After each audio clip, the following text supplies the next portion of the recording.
Welcome to the Music and Crypto Podcast, powered by BeatzCoin. Sit back and listen to artists, crypto experts, and many different guests tell their stories as we get deep into the art of music and revolutionary crypto space. So let's get started. Welcome back, everyone, to the Music and Crypto Podcast. This is actually a continuation episode of last week's episode with Dylan Rhodes, a.k.a. Famous Dill, a.k.a. Dr. Crypto. Such a great interview that we had to divvy it up into two just to make sure that everyone makes time to listen to the entire thing.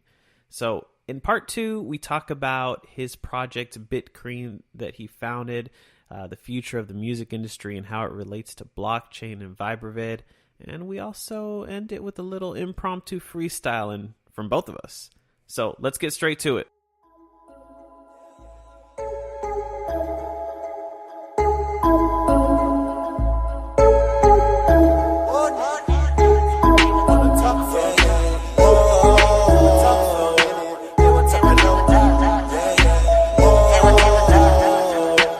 What's up, hello, I wanna talk for a minute. I'm getting dirty money, been a boss for a minute. Pulled up in a limo with the windows tinted, no iced out penny. I'm fresh out on pretending. When they let me in, cut the line. Snapchat stories, gotta post that on my timeline. Gotta hit the green room just to get my mind right. Got it on my rider, so I gotta have my Klondike. Ooh, what is so you think I look cool? All about my rhymes, never liked how cool. Never like these dudes act too cool. Now I got it popping in. I'm already working on songs that are coming after the album. Let me rephrase that. I have finished songs that are after the album. So you're ready. You got content lined up. Absolutely. You have to. That's the only way to do it. It's cool how crypto really got this whole journey started because you have another song called 50 Racks where, correct me if I'm wrong, but the money that you made in crypto kind of helped propel your career as an artist and more importantly as an independent artist. And we'll get to talking about the music industry in a little bit because I know your Jordan Belfort was sold to Atlantic Records. So I kind of want you to deep dive a little on the music industry side of things and how it created kind of this opportunity for you to learn, the right way to do it. Yeah, so my song 50 Racks actually came around the time Hey What's Up Hello. It actually came right after Hey What's Up Hello. 50 Racks is really just me realizing that I needed some more money to just promote my shit.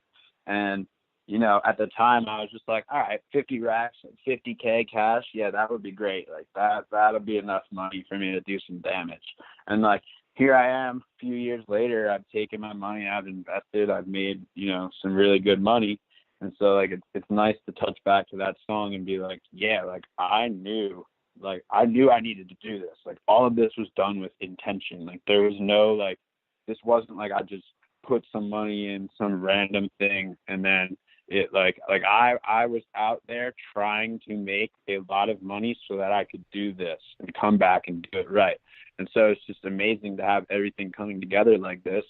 And, it's years in the making. It really is. Right. So your success in crypto wasn't luck. It wasn't a friend told you in 2015, hey, buy Bitcoin and it'll be good. And you put $100 and now you got a lot of money from it. You actually deep dived into what crypto is and you saw the opportunities, you traded, you learned, and then you even founded your own project. Yes, absolutely. And I don't want to get the record twisted. Of course I heard about, of course it came from a friend, hey, right. Check out Bitcoin. but at the time I was already well aware of Bitcoin. I had actually previously, used it for dark web and stuff. And I was like, okay, this would be a great investment vehicle if I had money. But then I was approached, some time later by a friend who knew I had money from the music industry. And he was obviously just like, hey, man, check out this crypto stuff again. And that's when I took a really deep look and I started making some early buys. But I put in a lot of money at some point. And I think that sort of when I started really doubling, tripling, quadrupling down, that's when I was really learning a lot and learning all this stuff. So I really don't think it was luck. But at the end of the day, the market can go either way. So luck has been on my side. Yeah, I mean, and when you've been in it that long I mean, it's not just luck, you know, it's holding your ground, it's being patient, it's learning.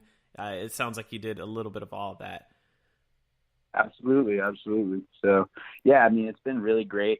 And I started my project BitGreen now like a year and a half ago. And so that's been really great for me. And that's been where I've spent the majority of my energy over the past year and a half. You know, I got super into trading, as I talked about. I traded for a year probably. And then at that time, I was the whole time I was kind of looking for, like, could I create a crypto project? You know, what does it take to create a crypto project? Is it realistic? And, you know, things started coming together, and I just found a great opportunity to create a crypto project, BitGreen. And I sort of brought together my community and my network to start the project in a very grassroots way.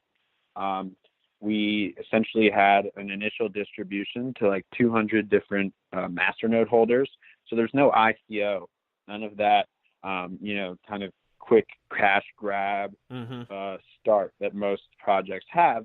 We had no ICO. We had a completely grassroots beginning. And now we are at like 7 or 8 million market cap coin. So we've just had extremely natural organic growth in our community. We're pushing up to close to 10K members on Discord. And but anyway, before I'm giving out all these numbers, I might as well say what BitGreen is. Yeah, please. So, yeah, BitGreen is a proof of stake currency focused on governance and sustainability. So what BitGreen does, right? BitGreen is a blockchain. It's proof of stake. It's a lot faster and more efficient than Bitcoin. If you didn't know, Bitcoin consumes a ton of energy, something like more than 82% of countries on Earth. If you ranked Bitcoin as a country in terms of energy consumption, it would be consuming more energy than more than 82% of countries. I haven't checked recently which country it falls near, but you can go on Digiconomist and you can check. So anyway, we see this as a major problem and a real bottleneck for Bitcoin's growth, especially as the value increases. It becomes more and more enticing to miners to continue putting additional miners online, which at the bottom line is energy expenditure that is increasing. So we see this as a big problem, and we took a simple approach for a solution, which is proof of stake. It consumes a fraction of the energy of Bitcoin, and it's also faster and more efficient. So our transactions are a lot faster than Bitcoin, and we can do up to, I think it's 152 transactions per second, which is way faster than Bitcoin. And so we're just we're providing a simple solution. And then some of the, sort of what we also do is we have embedded governance in our blockchain. So masternode holders can, what a masternode is it requires a high amount of coins, which you will lock up and then use for mining through proof of stake mining. And so masternodes will actually get a percentage of each block reward. And so you get rewarded for running your masternode, and you can also participate in on-chain governance, which means that you can vote to influence the future of the chain, as well as a ton of other features which we are building on governance. That's awesome. So, man. for example, because it's a little bit like most of our listeners, I'd say about 70% of our listeners are Tron enthusiasts, so they're very familiar what proof of stake is. Because Tron is, durable proof of stake. BeatzCoin were one of the top 27 super representatives, but it sounds like with the proof of stake method and having over 200 of those, you guys are even more decentralized. Yeah, so now we actually have over 2,000 masternode holders. So that's I think it's like over 2,200 last time I checked. So all of those are take part in the governance, like when it comes to voting for things and doing things on the network? That's correct. So, for example, we just had a governance vote related to the Cryptopia hack, which was very recent, big news. If you don't know, Cryptopia got hacked, and they were left something like 10 or $15 million in the hole. There were a lot of the coins that were affected were almost all ERC20 tokens. So there are a lot of unaffected blockchains, such as the BitGreen blockchain, totally unaffected, being its own, unique independent blockchain. And so we had a community vote to decide if we should implement essentially a special functionality through what's called this fork, which would enable us to lock the coins, which we identified as Cryptopia's holdings. And so the reasoning behind that was we were essentially asking our community, do you want to have the power to lock these coins in case this exchange decides to liquidate them in an unfavorable way?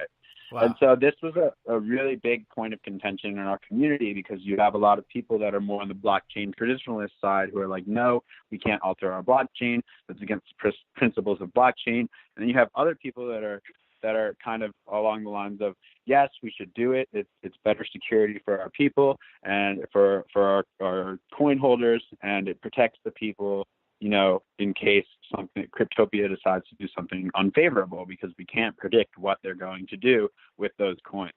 And so it was a big kind of piece in our community. It got posted on the front page of Crypto Briefing. It was a big story. Many of you may have seen it. It was a big kind of proof of stake story and governance story.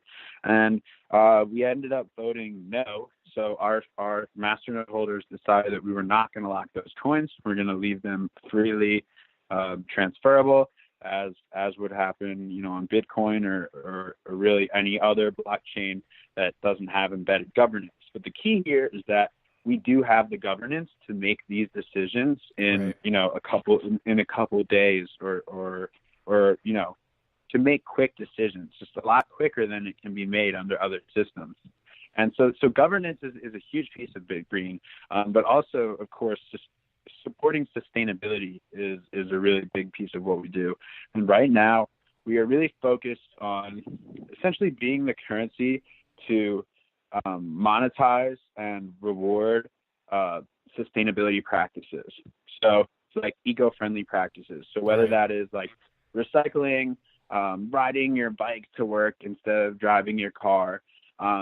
These are just some ideas that we've discussed. Just like these are just examples of things you can do that are a little more green and eco-friendly. And so we're kind of opening up the floor and giving resources to various development communities that are looking to build sustainability solutions. So we actually have a big partnership. It's a huge market too. Yeah. Absolutely. We have a big partnership in the works right now that I can't say by name, but they are really focused on essentially creating green solutions for cities. And so we are going to be a sponsor of that. And this is essentially kind of like a hackathon type of project where various development communities are going to compete to build the best, you know, most useful and most valuable green solution for a city. And we are sponsoring that and supporting it. So they're going to build BitGreen functionality into their solution. So it's some really cool stuff we're doing. We're just focused on being the blockchain for sustainability and for supporting, funding, and acting on sustainability. So anyone who, you know, has ideas or is really looking to build something in the green sustainability space can come to the BitGreen community and ask for help in many different forms, whether that's using our network, you know, participating in our various bounty programs and stuff like that, or looking to get funding from our community of masternodes through our on-chain governance for your project. So that's lots pretty of cool, ideas. man. I will be honest with you. When I first heard of BitGreen, because I knew there's other quote-unquote eco-green coins, I didn't really think much of it. I think like, oh, it's just there for, you know, just kind of like a little plug for the eco-friendlies to get people to bite at it. But it really seems like BitGreen is a lot more than that, and will be very sustainable in the future just because of, you know, where we're going and how everyone wants to prioritize, you know, being green. Absolutely. And again, like there are, like, for example, Tron, great blockchain with proof of stake, probably also consumes far fewer energy than Bitcoin, probably comparable to BitGreen. Mm-hmm. We don't feel that we need to compete directly with every other blockchain. Like, we feel that BitGreen is about a community with a single goal and a single vision. And so we can be very powerful and successful in our own right. Like we are not focused on building decentralized applications on our blockchain yet, which is Tron's focus. And, that's one of the biggest focuses in many blockchains. But we feel that, by focusing on our niche and serving our community and serving our larger vision, rather than kind of following along with what's trending in blockchain. If that makes sense. Yeah, exactly what you said. Like, you focus on your niche, stay in your lane, do your thing, and like, a lot of people make a lot of money based on niche businesses. I've met a lot of people that are very financially successful because of a business that's niche. It may not be the most glamorous thing, but it makes money. It's beneficial. So here in the crypto space, I mean, that's exactly what you guys are doing. So, I mean, it's just two different blockchains using similar technologies. I don't see BitGreen and Tron being competition. If anything, it's something that I think everyone should hold. Right. I think there's both of them. Let's put it this way. It's better to look at the opportunities that come from collaboration and interoperability than it is to look at competition. So, right. While Tron serves the purpose it serves, I think BitGreen serves its own unique purpose. And, perhaps there's a future where BitGreen and Tron can be interoperable through one of many solutions. There's going to be tons of ways to do it. So we'll see what kind of things are built, when you combine our vision with all the other platforms and features that other blockchains have available. One thing I want to mention and kind of backtrack to, I think we got a good 411 on BitGreen, so thank you for that. Let's get back Always to happy.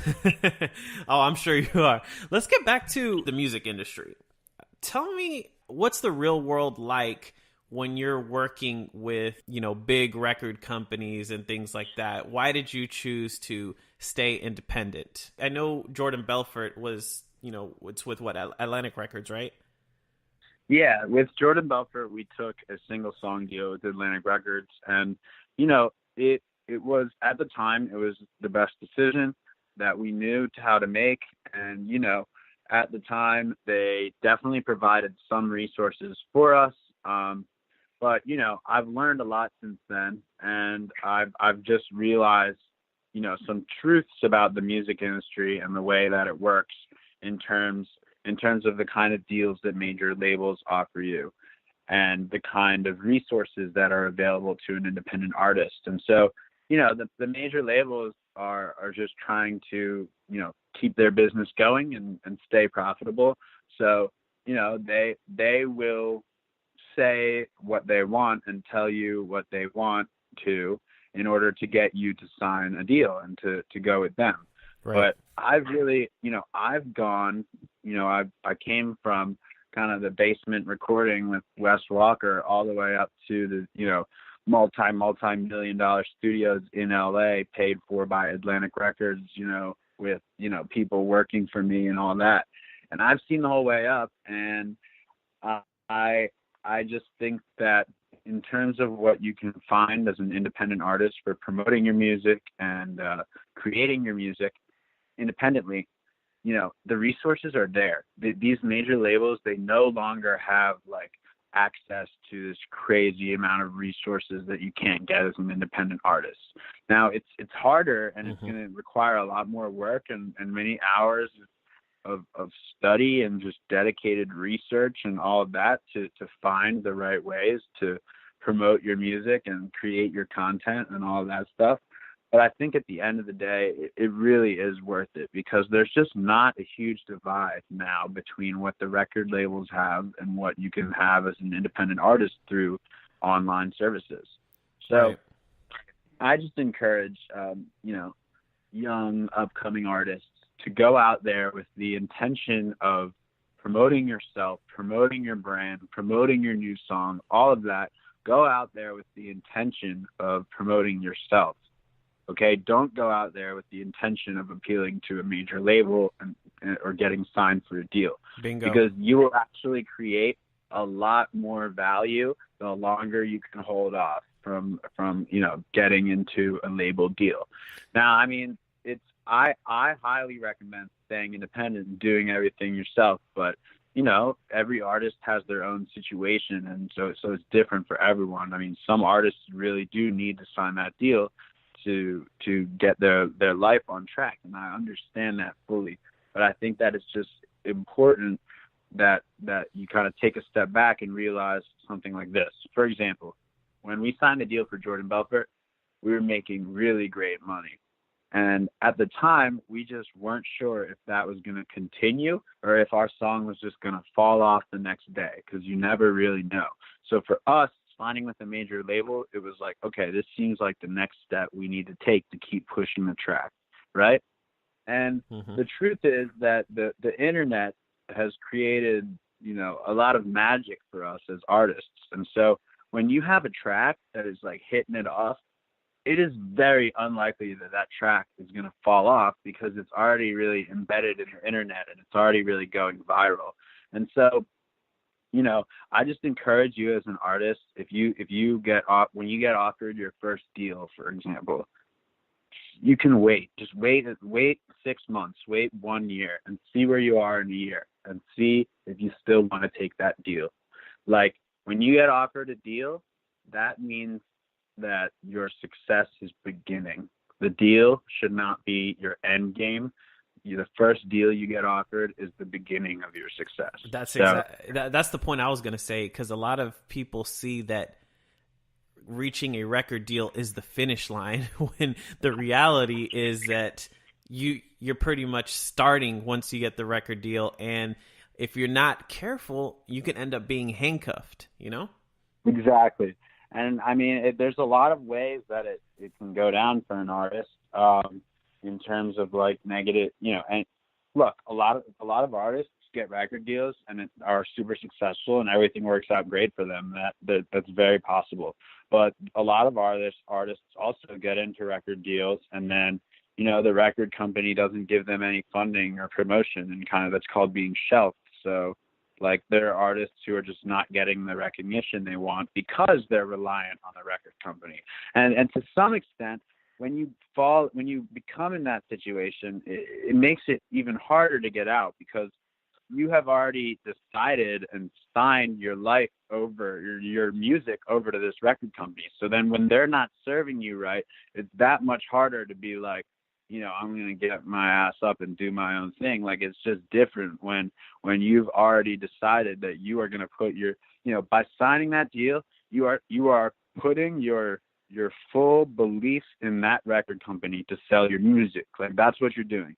When you sign a deal, you're saying, I have full trust and belief that this company has all of the resources and plans to use them to promote my music. That's what you are saying. If that is not happening, if that record company is not promoting your music using all of their resources to the maximum capacity, you are being done wrong. Like, there's no two ways about that. So I think that when you remain independent, it's a lot easier to have, you know, a pretty down-to-earth view about what you need to do to advance your career, rather than if you're tied up in a deal and you're just waiting for someone else to help you. Right. And if we talk about the consumer perspective of music and what we as consumers see, or you know, me on the consumer side, since I'm not a musician like that, it's really difficult to see because of the way that the music industry has evolved. Nobody's really buying music anymore. It's all about the streaming. So this is where I think blockchain really plays a huge role in the music industry, and it's going to take major education and major adoption to really change the game. But I think it's imminent, man. Like, what are your visions for blockchain in the music industry? I mean, as you know, you're on the Music and Crypto podcast, which is, you know, sponsored by BeatzCoin, which, you know, our platform ViberBid aims to solve a bunch of those issues. But like, what do you personally see as huge things that can be game changers? Yeah, so I like the idea of ViberBid, like any kind of you know, content platform with built-in cryptocurrency functionality is always exciting to me. And that's a really big vision that I think is something that will happen in the future in a big way.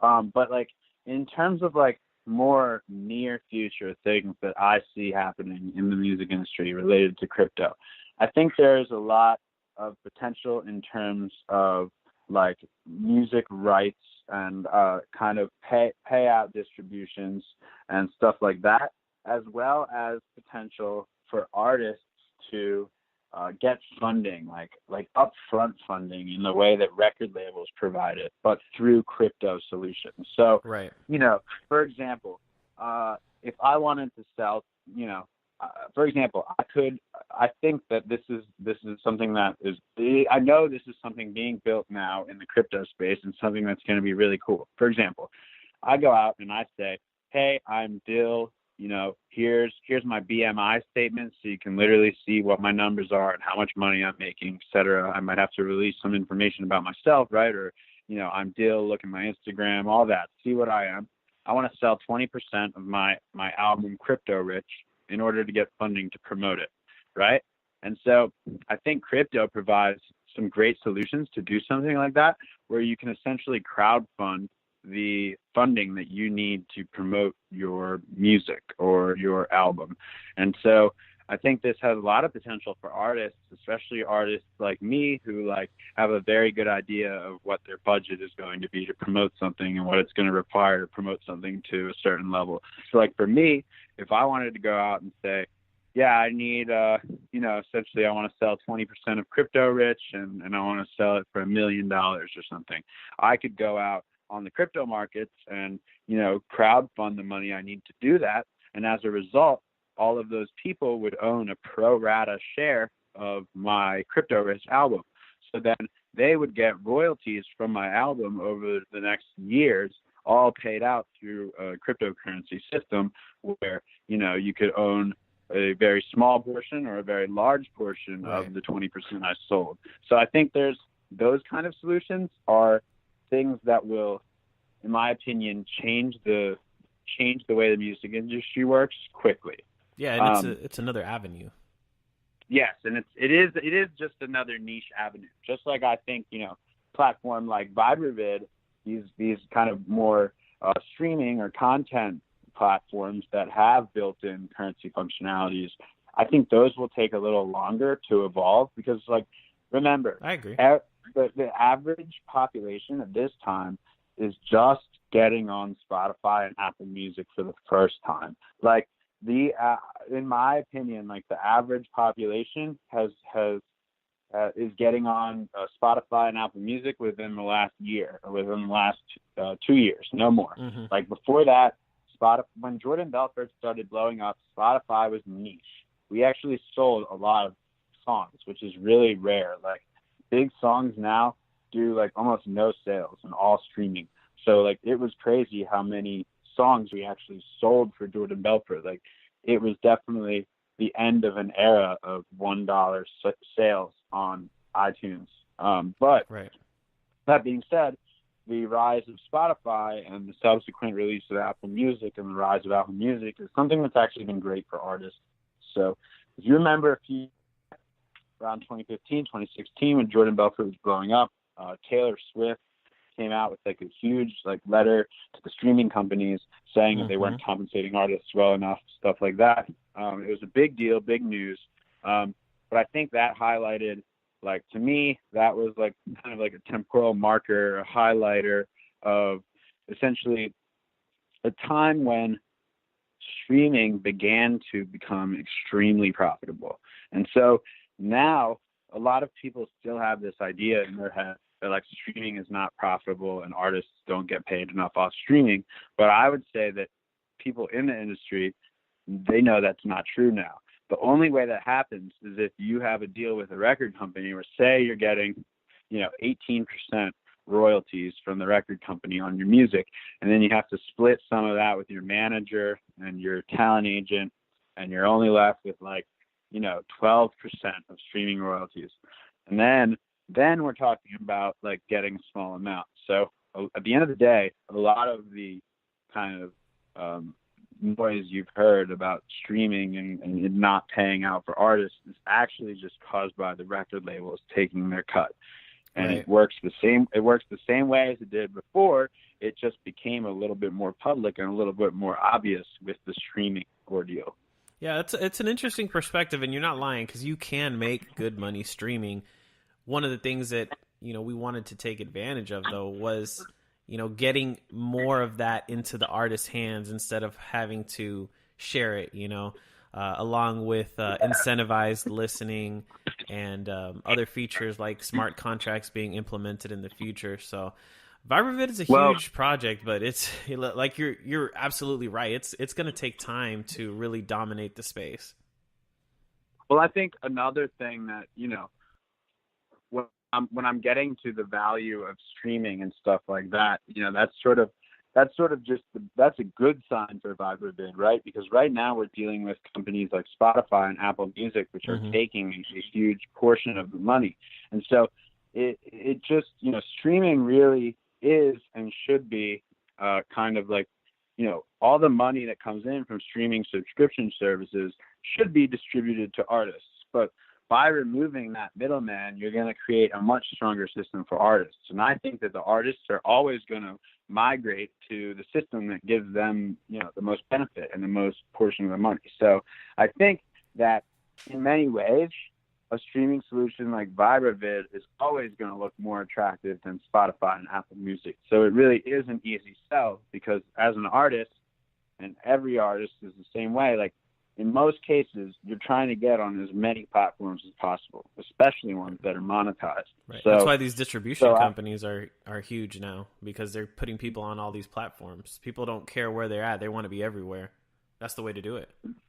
Exactly. So I think that, you know, going forward, it'll be important to just to recognize that traditional streaming, Spotify, Apple Music, they're not going anywhere anytime soon. But that is not necessarily in the beginning, right? It's actually a valuable thing for VibraVid as people are becoming more used to streaming, becoming more used to this style of business. And so it's actually something that's going to contribute to the growth and virality of VibraVid until VibraVid gets to the point where it is competing with some of these larger platforms. Right. And it's crazy, because I've had people like haters come and tell me, oh, you guys will never be able to compete with Apple Music or Spotify or any of these big players. And I was like, okay, that's fine. I mean, even if we were to be 1% of them, you're looking at a multi-million-dollar company. So there's a lot of potential. There's a lot of niches. And I think over time, people are going to take hint at how a decentralized platform is beneficial. And there's so many little features that you can add on. So, I mean, realistically, VibraVid's it's a long-term project. It's a lot of work, and I think most people are starting to get that.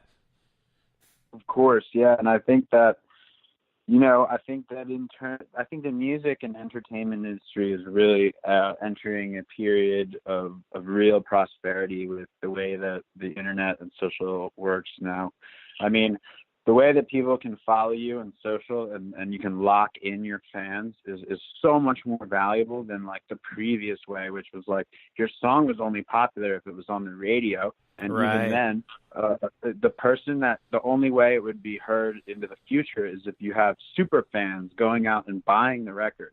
And like nowadays, it's like you can have someone who's like a half-assed fan that follows you because they like your diamond chain, and then you're making money off that fan too. So there's ways to monetize the fans and reach your fan base and connect with fans and have these genuine interactions, and it's obviously creating a period of prosperity for the entertainment industry. I think everyone's well aware of that. I would even say that there's almost a global obsession with, you know, entertainment and online content creation. Yeah, I mean, it's only going to keep growing. I mean, whether you see it as a positive or a negative thing, people are just always on their phones or always on some sort of media device. So they're consuming. Whether that's a good or bad Absolutely. thing, I mean, that's a whole nother conversation. But hey, people want to be entertained. Hey, I'm an entertainer, so I'd say it's a good thing. You know, keep them coming. Yeah, you ain't gonna go negative on that. Itslit.org. Go there, check it out. Check out all my content. Dilluminati.com. That's my fan group, Dilluminati. Join our Discord. We're a couple hundred members now, growing steadily. We got free giveaways, shows. You can get some BitGreen. Join Dilluminati. I'm gonna need to get myself some BitGreen. Let's circle back to Crypto Rich now before we have a little fun and then head out. Do you have an exact date on when it's coming out? Well, no, I don't. I do not have an exact date yet. So I just released Famous Deal Freestyle, which was in a local Philly radio station, Q102. I was doing the freestyle in the station. We got a video of it, put it up on YouTube. I'm just really building that momentum. Crypto Rich is like ready to go. I'm just focused on dropping it at the right time when I have the right amount of momentum built. I'm not in a rush because I've got my strategy down and I'm playing my growth strategy right now. So I'm just focused on getting out content that's going to cause my following and my fan base to grow. And when Crypto Rich is ready to be dropped, it will be dropped. Hey, and I know the Tron community, the BeatzCoin community, they are all going to be advocates for you because what you're doing is great for the crypto space. And yeah, man, I heard that freestyle. It was definitely lit. Hell yeah, man. I mean, like we got to get some ratings for this podcast, man. So how about, you and me have a little freestyle battle? Ooh, a freestyle battle right here. I don't know if I'm ready, boss. I don't know, boss. Let me ask. Let's do this.